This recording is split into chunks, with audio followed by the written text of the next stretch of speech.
Good morning, SunnyCon. Hope you're having a lovely Saturday morning. I know it's very early in the morning, but come on, we're all alive, we're all well, we're all happy. And I know we're all fans of anime and manga here. Give me a cheer for anime and manga. Well, you enjoyed it, you're running this mouth. Indeed. But we're all anime and manga, but let's be honest, there are times I think it's very easy to not know about anime and manga outside of the weeaboo started getting a thing. Back in my day, it was Naruto, One Piece, Bleach, and today it's One Piece. No, it never changes. But I cannot think of a better panelist to introduce you all to a brief history of anime and manga, so I'll hand you over. Thank you very much. Thank you. Round of applause for Okay, first of all, let me just check the sound is working. Yeah, they're working. Welcome to the very brief history of anime and manga. 1 hour version. Thank you. So, dealing with the first question you all be asking, who's this way?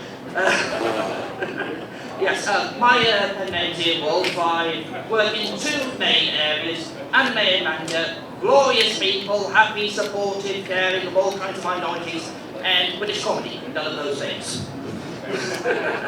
Got it.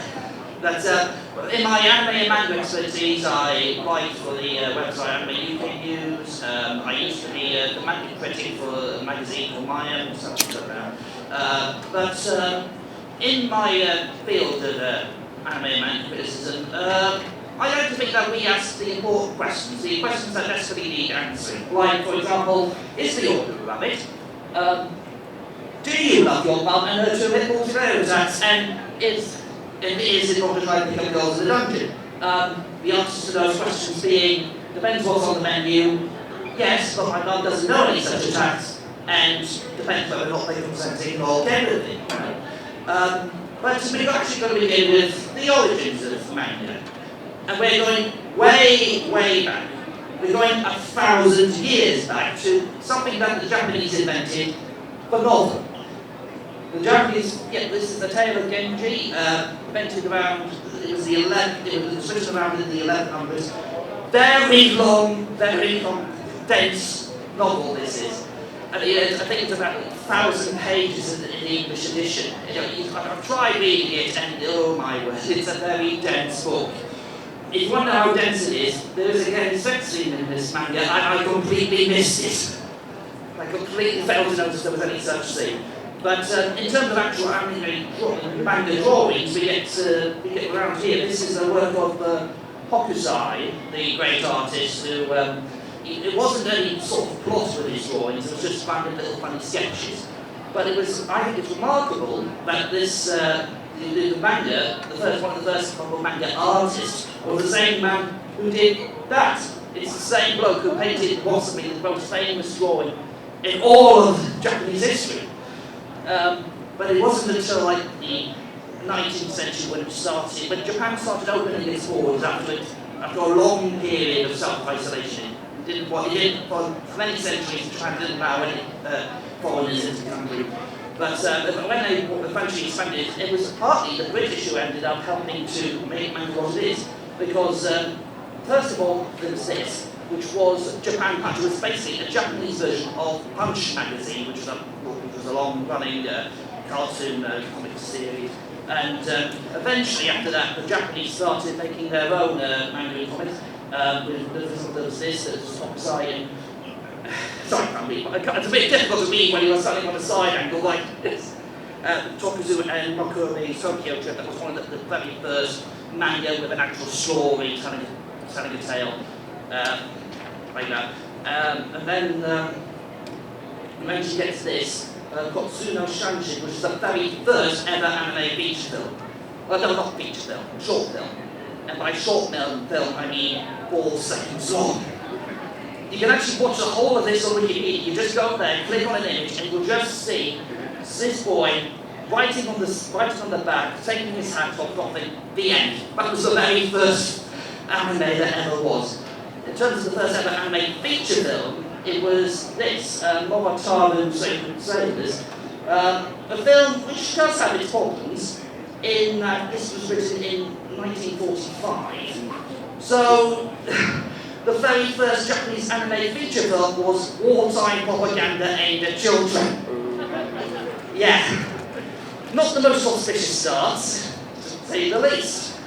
But once we get past the 40s and the peace of all the program, by 1949 we got a manga for this man, Osamu Tezuka. The man normally referred to, well, in Japan he's referred to as the manga god. In English language he's normally referred to as the godfather of manga, although some people do complain about that, saying why you associate him with the mafiosa. But his first major work was Astro Boy, possibly the most famous manga as far as the Japanese is concerned. It was, you know, it was a sci-fi series about a sci-fi series about this a robot who has all sorts of powers and he's able to fight. Sorry, I should have said before I'm autistic, so I'm a little bit worried. Yes, Astro Boy is a sci-fi series about this robot who has amazing superpowers. For example, he has the power of 100,000 horsepower, he can fly, he's able to tell when people are lying or telling the truth, and he has machine guns in his bottom. That is one of his powers, machine guns in his bottom. But eventually, what Tezuka he made all sorts of loads of very famous series. For example, there was Princess Knight, which is a fairy tale. There was Blackjack, which was all about an underground surgeon based on Tezuka's own background in medicine. And then there was this series. This is Jungle Emperor Leo. This is a cartoon about a lion cub whose parents are killed, and then he has to learn how to be the king of the jungle, whilst fighting off an eagle lion with a scar on his face who's assisted by comic hyenas. Now, if that sounds familiar, you should have seen what the English title was. Kimber the White Lion. Yes. Because there's quite a lot of people who think the Lion King essentially have ripped off this. Even The Simpsons mentioned it. Yes. Oh my god. The book that inspired me to become an anime and manga critic, which is a book called Schoolgirl Military Crisis by Jonathan Clements. If you turn to the index of that book, if you look under Kimber, it says see Simba. If you look under Simba, it says see Kimber. Brilliant book, I recommend it to anyone. But anyway, that was the 50s. By the time the 60s came round, you started to get to see the main demographics of the anime and manga coming about. And so one of the most famous of all is Shonen, which is boys' comics, and by the 1960s we eventually get the most famous of all the manga comic publications, Weekly Shonen Jump. Although I don't know why I'm showing you that image, because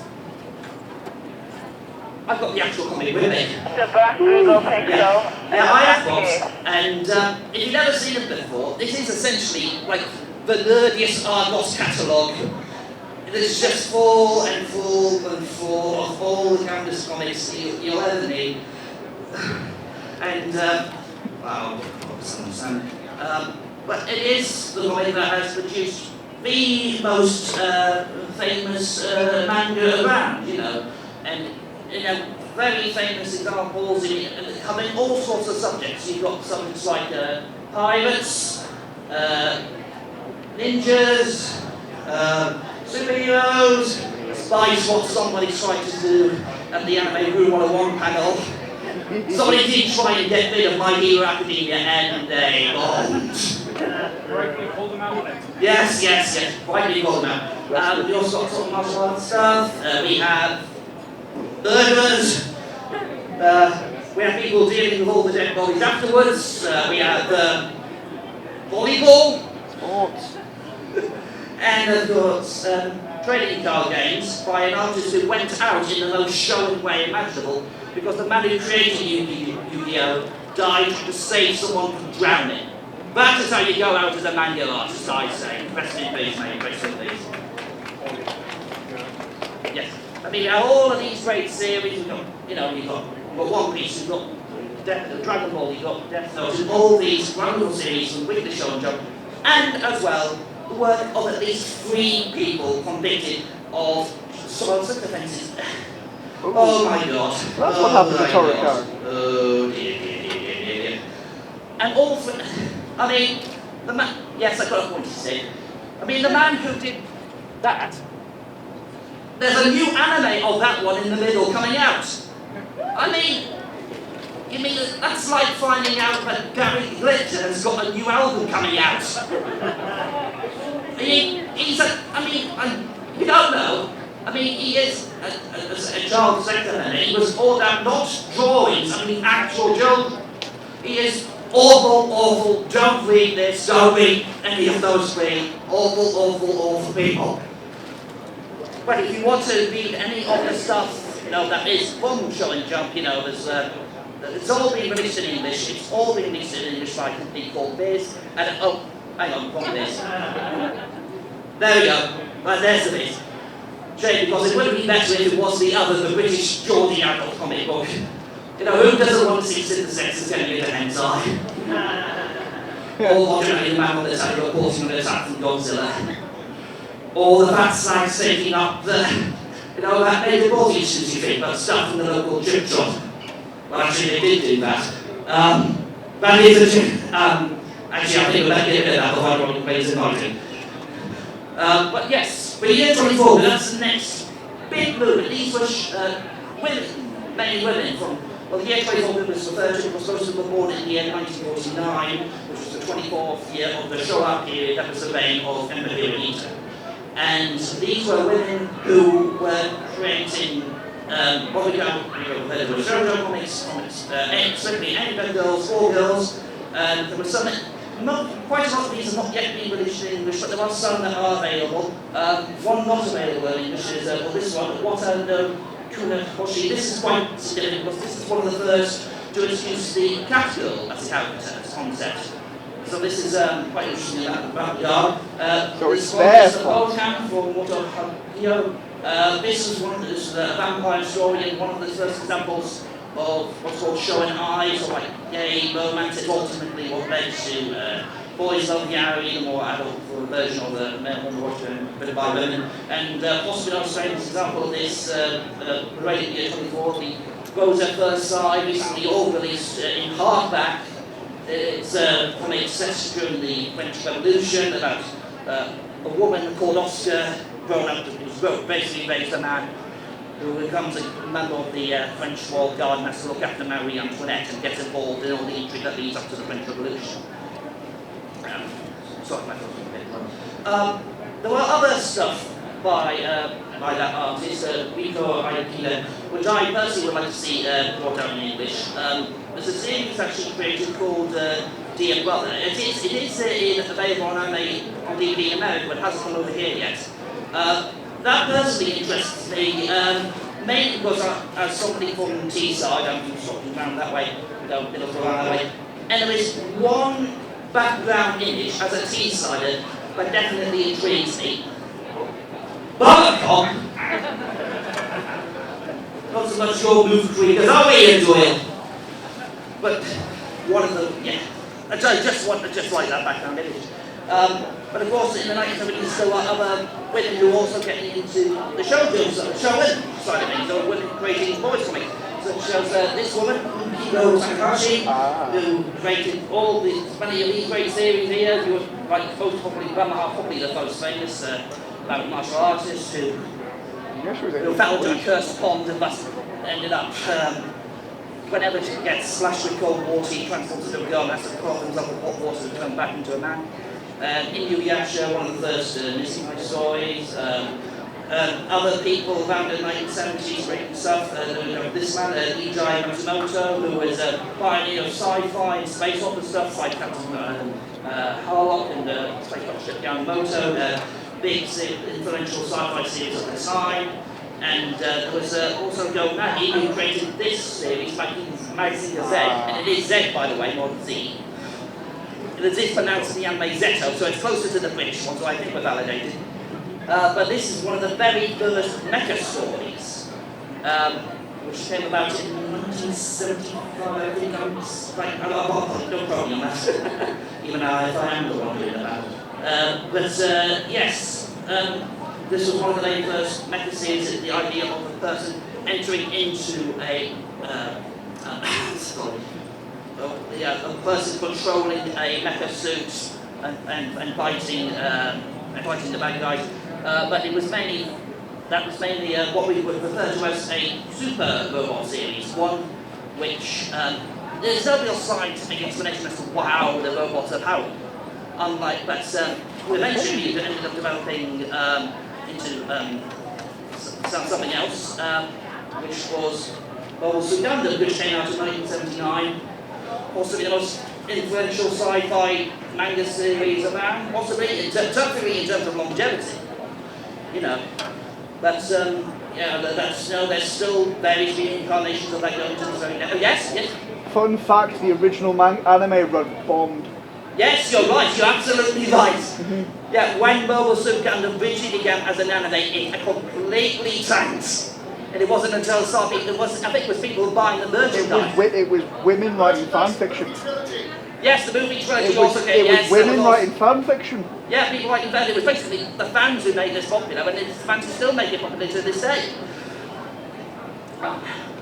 So I could really do with a glass of water. If somebody could get me a glass of water, I'd be absolutely thankful. Never mind. What was I? Oh yeah. Okay, so let's move on to the 1980s now. Probably one of the first, but this is part of a growing wave of cyberpunk manga.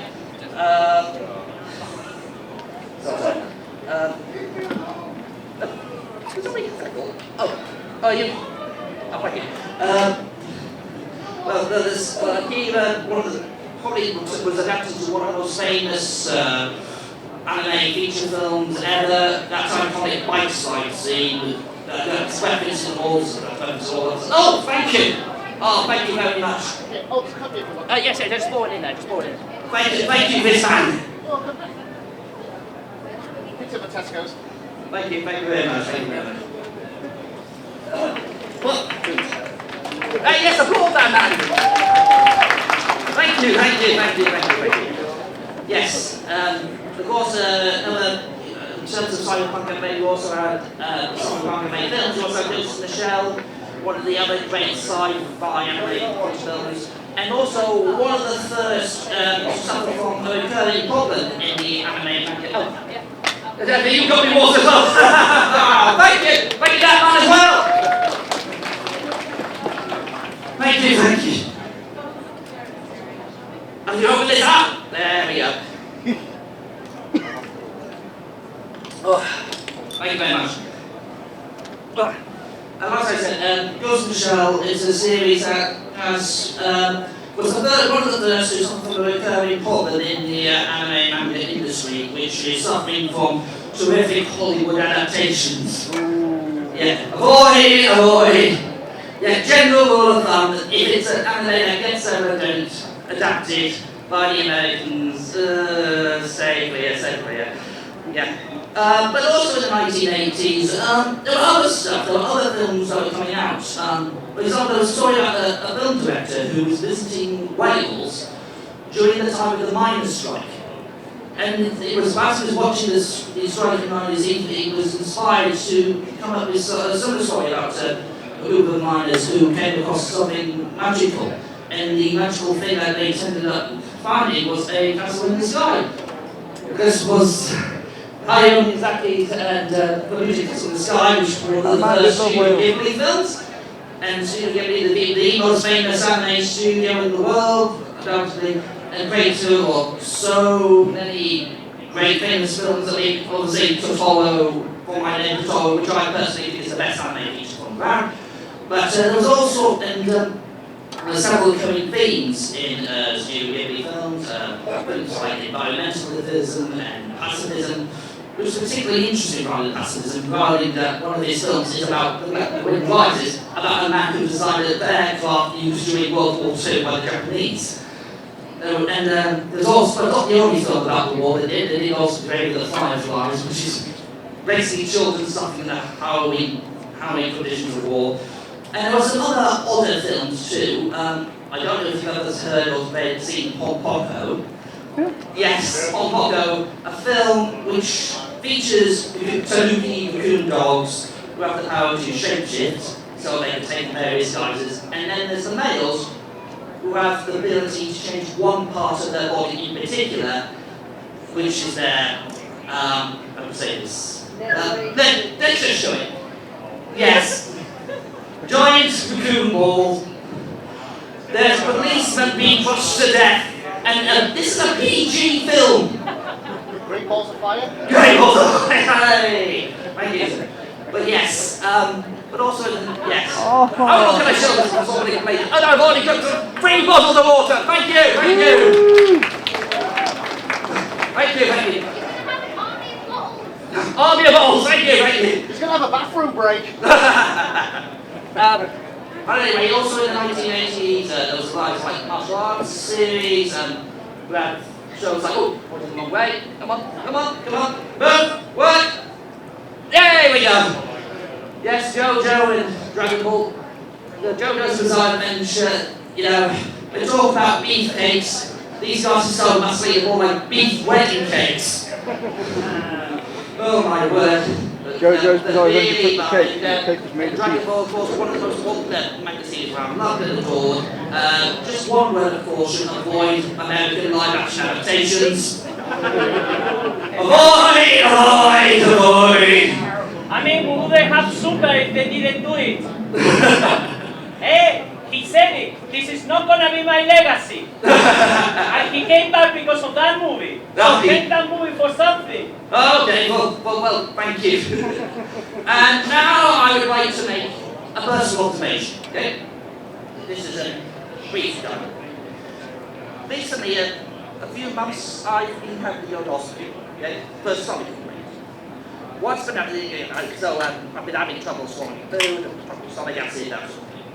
So I had to go to hospital. Indeed, I had to go to hospital Thursday, actual fact, and for a procedure. This was a gastroscopy. This is a camera that's laid down the mouth, down the throat, into your stomach, through the duodenum. Unpleasant thing.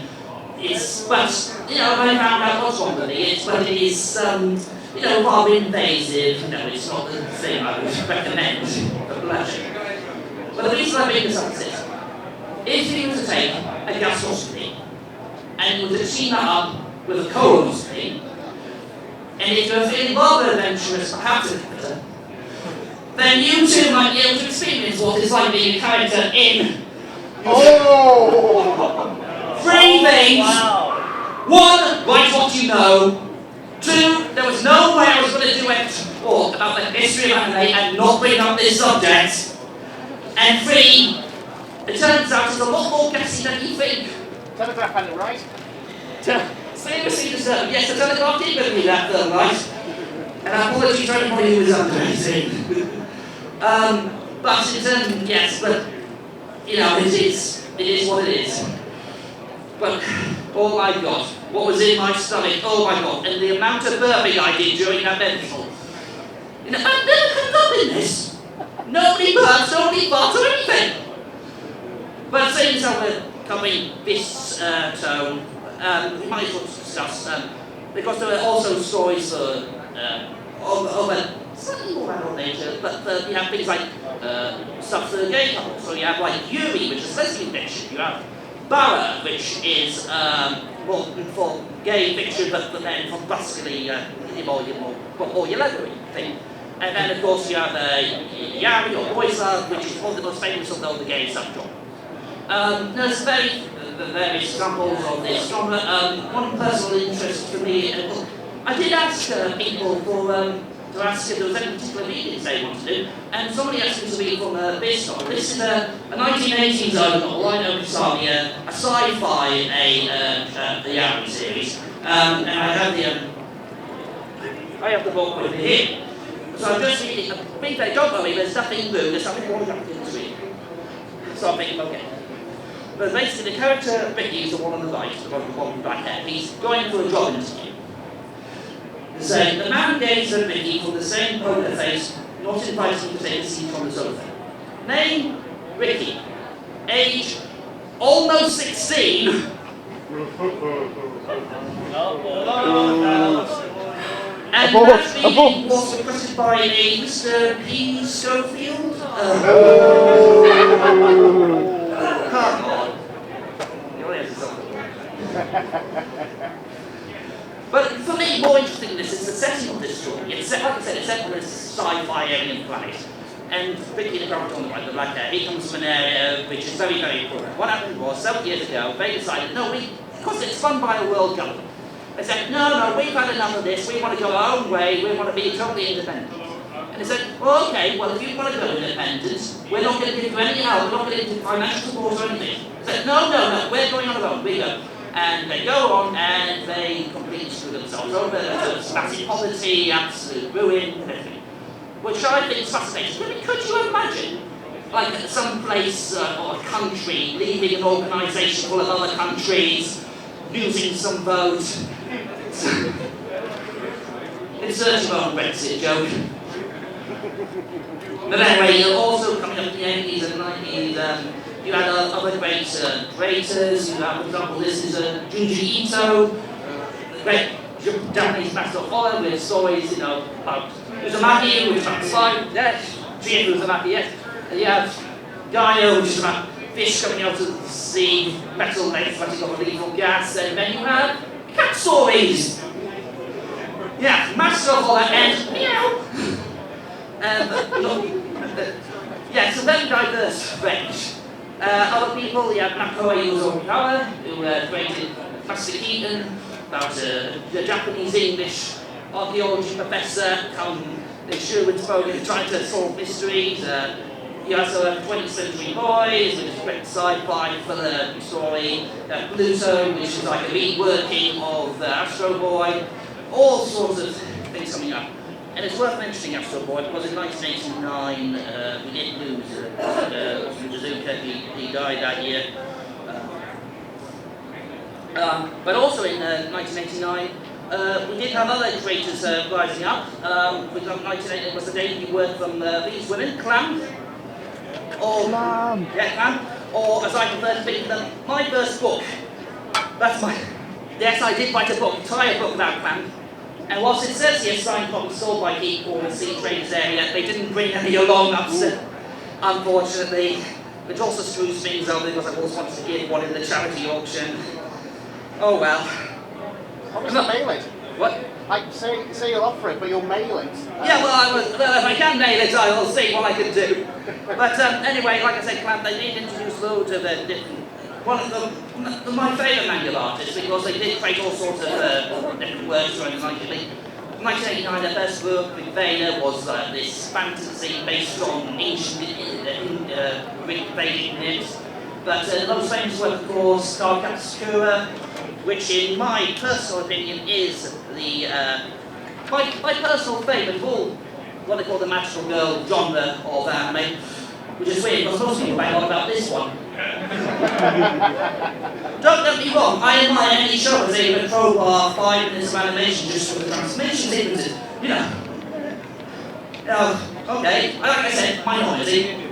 But there was one other, the other big series, was the first major series that I became known before was this one, Magic Knight Rayearth, which was one of the very first examples of Isekai. Yes, that's genre that everybody now knows and loves. You think that's an Isekai quartet? No, that is an Isekai quartet. Because of the first wave of Isekai that many people don't know about, it was mostly stuff for girls. The first wave of Isekai, so you've got Magic Knight, Inuyasha, Escaflowne, Ushiyugi, which is created by an artist who has since what they call X-gender in Japan, a form of third gender out there. So it's always interesting this genre actually this genre which is so dominant now, it actually started way back here with a much different target audience. In terms of anime and art style, I mean, I think about everybody, we had different styles. So for example, obviously for many people there's the first manga they read or the first anime they saw on TV. For me personally, it was from video games where I first came across, this sort of animation. I mean, for example, I imagine many people, it might be Street Fighter 2 or something like that. For me, it was Phantasy Star 2. Now, from the colour, it doesn't look very anime at all, but when you get to the original characters. I mean, this was a 1989-1990 video game, you know, that looks very anime to me. Is that Char? Sorry? That's Char. That's just Char. The blind guy's just Char. No, they always did that. I've spotted that as well in several other things. Yeah, well, actually I should say, for a brief diversion, I did spot something weird when I was researching this bit of the story. This is one of the scenes where you find some of the characters in the game. And there was a few things that weirded me out about this. Number one, that's grammatically incorrect. That should be cat men, surely, there's 3 of them. Wow. But also, like I said, that's cat men, but those definitely look like breasts to me. Mate, I mean, I'm sure this saying to me like 3 things. One, there's a very, very bad translation, and given that it's grammatically incorrect already, that will explain things why. Number one, these are being misgendered. Or number, did I say 1 twice? Or number 3, these are actually an early example of the transition, and therefore in the 80s and 90s it was very forward thinking in terms of trans inclusion. I don't know. But I now like to make another personal observation. Don't worry, this one doesn't involve tentacles or anything like that. Okay, hooray. Yay. Yeah. In my day job in the comedy world, one of my jobs is to do all the comedy press. If opinions are like people like bump holes, everyone has one, but I am a man covered in 200,000 tons of excrement every day. Oh God, it's a very grim job. But through this job, I do come across other clips about the media. And for example, one of the stories in recent months has been about the adaptation of The Last of Us. You know, and so they talk about, you know, how great it's the greatest video game adaptation of all time. You know, to call The Last of Us TV show the best video game adaptation of all time would be underselling it. Yeah, The Last of Us, greatest video game adaptation of all time. Come on! Come on! Change! I think the laptop agrees. I don't! Hey? This has run for 1,000 episodes! Why does this not get included as being the greatest video game adaptation at all then? No, is it because it's Japanese? It's because it's made for kids? It's because it wants to put little children in hospital? I don't know! You know, but I would say it definitely has a big claim to it. And this is it, and I will defend Pokemon to the death. Pokemon, the first anime series I ever saw. I love it, I still love it to this day, I still watch it, I absolutely adore it. As for the first anime I ever bought, I had no idea what I was letting myself in for. Oh. Yes! Jumping into the deep end with the Evangelion. Get in the damn robot. Yes. Tried to give me depression, 0 out of 10. It all comes tumbling down. On the plus side, the director went on to do Shin Godzilla. But yes, I mean the 90s, these great series, and in terms of shonen series, probably have the most famous of the lot. You know, we've got One Piece, Bleach, and Naruto. People sometimes refer to these as the big 3, or at least the big 3 at the time. I personally prefer to think of them as the massive one, yeah, okay, and oh god, that off. Sorry if you're a Naruto fan, but just too wordy and dialogue for more. Just get on with the action. Yeah, we have tried being man, just trying to, I don't know what's this, what that, whatever. Of course, by the time we get to 2000, so we have other more grittier stories. We have, of course, Death Note. Oh dear. Death Note, a brilliant series, in that it makes essentially a homicidal murderer is lovable. You know, but it is definitely a series that is definitely controversial for those who don't know the story. It's about this guy, like Yagami, who comes across a supernatural notebook, and whenever he meets a person whilst placing their names inside that notebook, that person dies, and he decides to use the notebook to kill all the bad people in the world, and he might even remotely suspect of being damned dead. Now this book has had some unfortunate consequences. There was a case of murders in Belgium inspired by Death Note. People have actually been killed because there's a Belgian newspaper that somebody left the vote saying Kira, which was the name that light is known by in the press. You know, and then there was people who were arrested for it. It was a very disturbing story. Zoe, rather shady, rather twisted thing that was going on. Perhaps not as disturbing as that. Oh dear. Yeah. Avoid! You're not changing my mind. Wait, you liked it?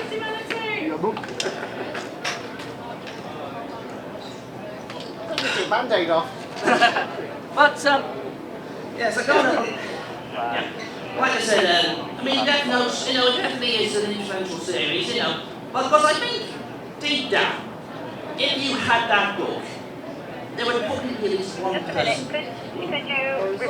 Boris Johnson! Yeah. People who made this, I mean, I definitely admit, if I had the Death Note, there would be somebody else, or at least one or two people I would care. This is me being serious, right?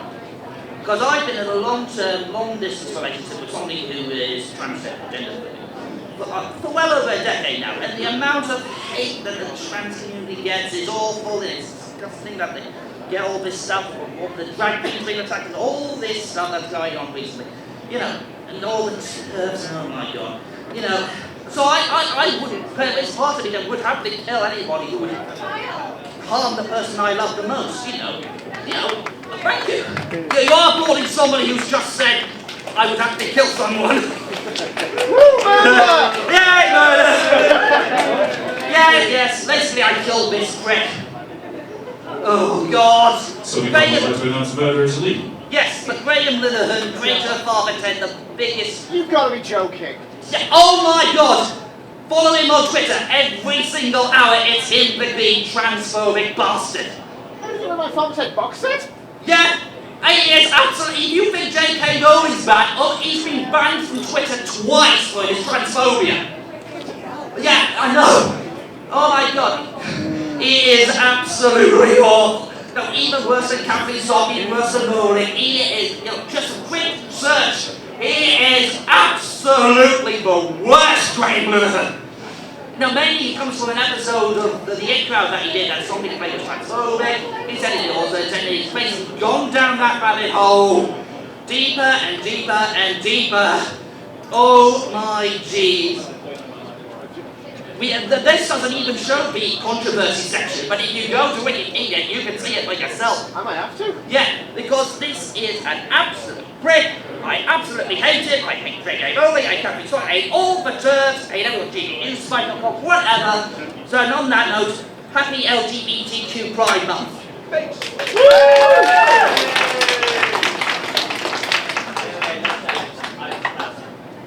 But anyway, getting in the 2000s, in America in particular, there was a manga boom. And here we see some of the most popular series around, series that we now all know, well, some of us love, some of us hate, obviously, everybody's a bit different. But, some of the biggest series that came around, the biggest TV, the biggest manga, the biggest films, came around. And we do run some things. For example, we now know that the thing that costs an arm and a leg is trying to bring your mother back from the grave and then having to bring up your brother when that all goes wrong. We know that if you're going to do a deal, avoid doing it with a white cute alien. Contract? Contract, yeah. Yeah, if you're going to do a contract, I personally go with the Demon from Hell. Oh God, I have an ex-girlfriend who made me watch that. Did you like my mother or not? No! There was nothing wrong with it. Like it was just the fact I was thinking, okay, great. So he's gonna die at some point. That's a positive ending. Yeah. Well, you know what? Yeah. Yeah, but Yeah. but I don't end up like dying and looking at the exact same time thinking, God, he actually looks quite attractive. Yeah. I mean, some people don't feel very comfortable with the devil. They much prefer God, and we all know God is a young schoolgirl who's about to change reality. Hey! Yeah, we'd much rather see a God change reality than see your parents transformed into pigs. First ever anime feature film to be nominated to win an Oscar, Spirited Away. Wasn't even nominated for a BAFTA. No anime film has ever been nominated for a BAFTA, but it has won an Oscar. It tells you what you the rich think about anime. Of course, there are other things you need to know. For example, if you go into a school club, make sure you don't break the vases, otherwise you might want to have a cross-wrestle for the next few years. We learn that it is possible to write stories about wizards without being a transphobic gay. We also know that, well, we all know what the real danger is. It's giant man-eating giants. That's what it's like. Oh, that would be so disappointing. Yeah. And then, of course, well, we all know what's coming in the future. Unfortunately, it means having to live underground, but eventually finding a giant method that will help us to create the universe. My very favourite anime of all time, Gurren Lagann, massive fan. It's what I'm going to write my second book about. That's what I'm going to do. So keep an eye out on me on my socials. You know, I crowdfunded my first book, so that would be what I'll be doing my second book. Getting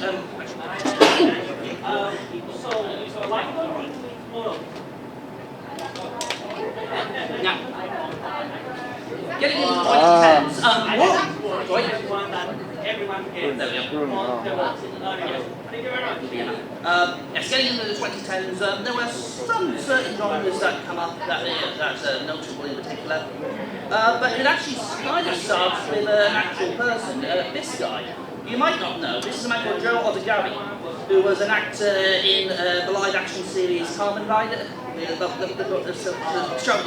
series about a super motorbike wielding superhero fight on. They're not you're monsters. Yes, and well, one of the things I noticed with the makers of the show realised was when they were making the show is that it had two particular demographics who watched it. One was children, no problem there because it was a kid's series. And the other thing was women watching it because they felt their mind that this actor Ottogiri was quite attractive. And this led to something called the Ottogiri effect, i.e. if you put a sexy man in a show, lots of women will watch it. The problem is, with humans at his age, you should shave the beard off, mate, shave the beard off. But, of course, in anime, they don't age. They keep the same age, you know, so there's no danger of happening. And quite a lot of anime have been made targeting this kind of audience using this effect. And then the two main types of, two main genres have risen up because of this. One was kind of like idol series, or boys selling idol lands, but the other main series, genre that came out of this was sport. This is Free, the swimming anime, which came massive, mainly because I think basically because they just think the boys look cute. And there was quite a lot of a fair amount of shitting between the boys. There was quite a lot of gay fan fiction about it. But it seemed to happen with loads of sports series came out in the 2010s. You know, haiku and volleyball, you know, cycling series, you got basketball. I mean, there's some other weird outliers. I mean, the ping pong one, very roughly done animated, not exactly the target market. But there was definitely bits of gay baiting in quite a lot of these series. Some more than others. Cheer boys can nap off. This is a cheerleading thing. This boy is setting up a cheerleading squad, which is, it's so, let's just say, these are all adults, I should say. They're at university, they're in their 20s. But you're just thinking, you know, it's this clearly gay. This is so, the undertones of it is so queer baiting. Just make them gay, you know. Fortunately, there was one series that did come about, which was, in its own words, born to make history. Oh! What up? Yeah. Yuri and Ice. Oh no! There we go! Hey, Yuri and Ice. So are the two main characters in Nash, Yuri Katsuki, Victim in 4K? Let's have a look. Yeah, I'd say, you know, okay, they aren't obscuring it, but I would definitely say, you know, that's finally Woodworth.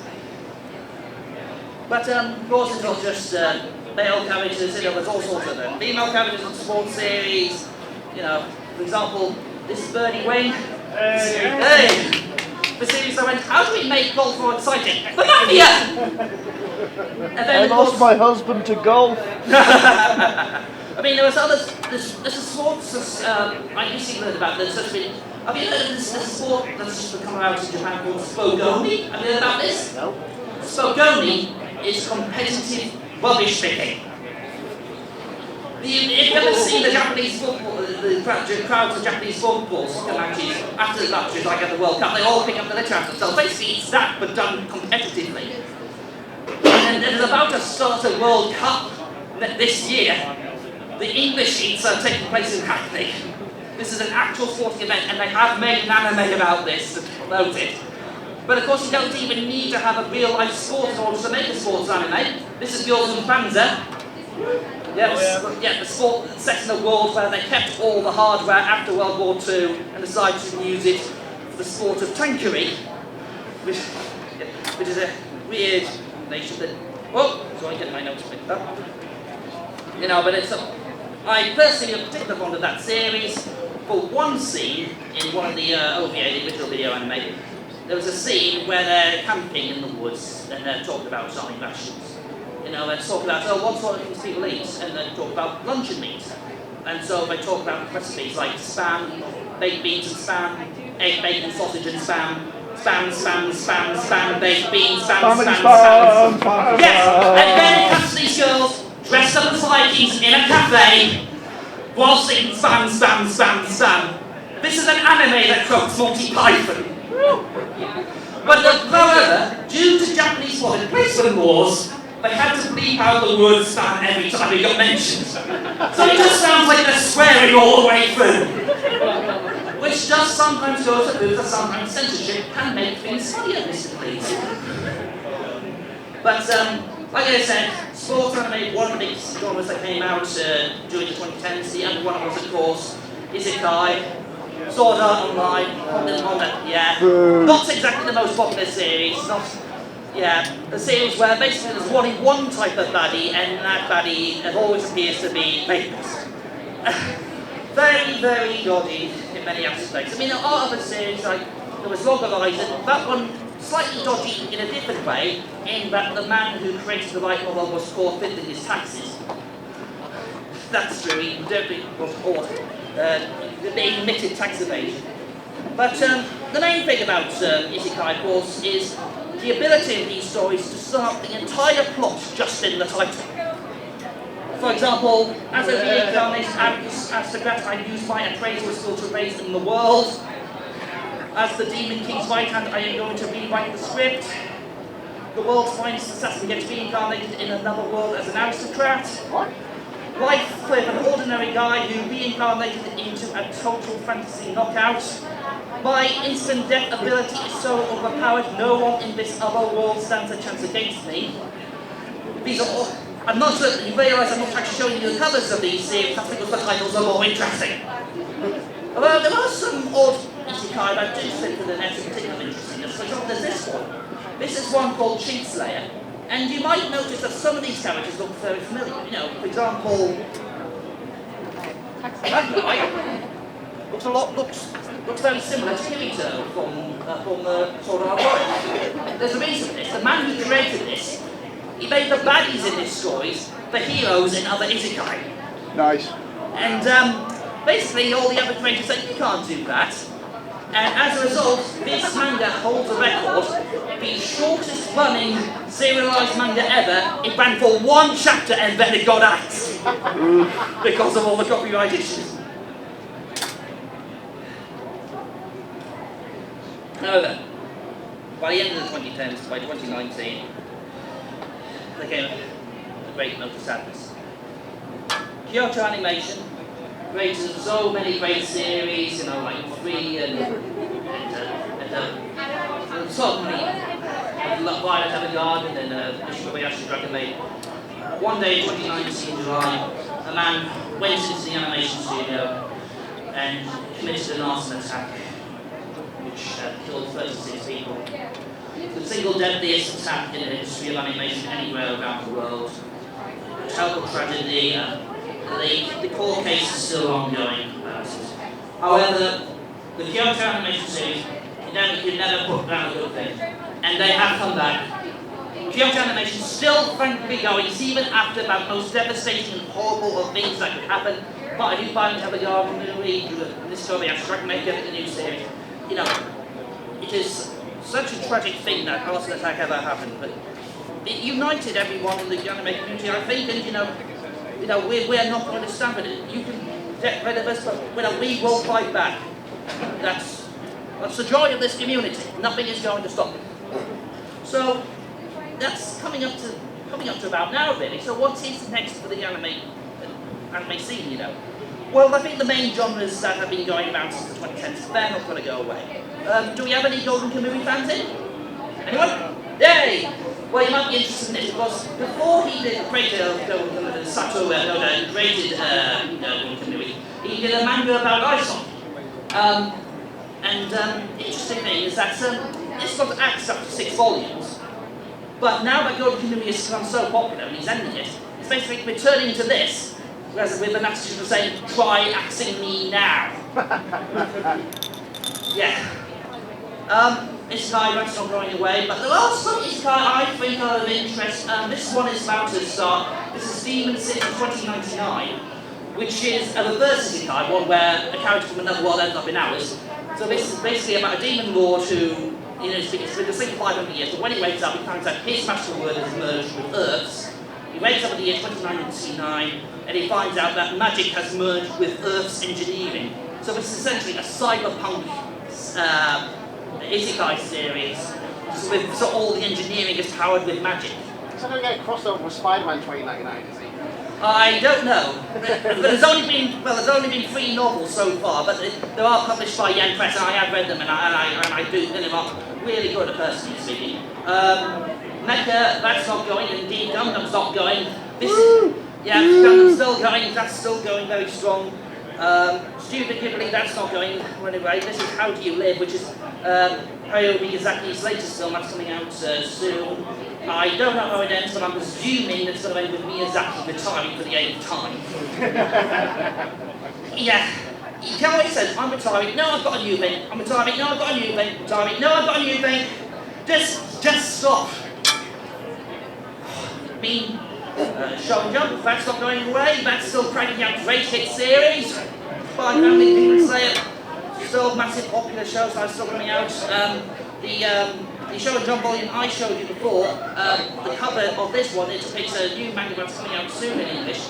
It's Akane Bamashi, which is about a girl taking up a traditional Japanese comedy. Which should be interesting. It's all very interesting because this is one of the few Show and Jump manga series which actually has a female lead. Of course, because that's basically a girl taking up her father's mantle in this job to try and make it this tough global comedy. As somebody who works in Clamp, involved in Clamp, I have to mention what's coming up there. Card Captor Secure Clear Card is getting a new series after about 5 years waiting for the last one. One of the other series, Expo, is returning after a hiatus about 10 years coming up to that. And an English release of one of the older series, Tokyo Babylon, is coming out, being published by Yen Press. I bring this to a volume out mainly because you see the character with the glasses here, up there? That's who I'm cosplaying as tomorrow. So, complete with that fur coat. You're going to die. Yes, I know I'm going to die. You're going to need more water. Yes, thank you for that. Thank you for the water. But in terms of manga, I think there is something interesting which we can all take away, and that is this. Avoid the shoddy American live-action adaptations. Instead, go with the French. Drops of God, this is a French adaptation of a manga all about wine, and as you can see, 100% on Rotten Tomatoes.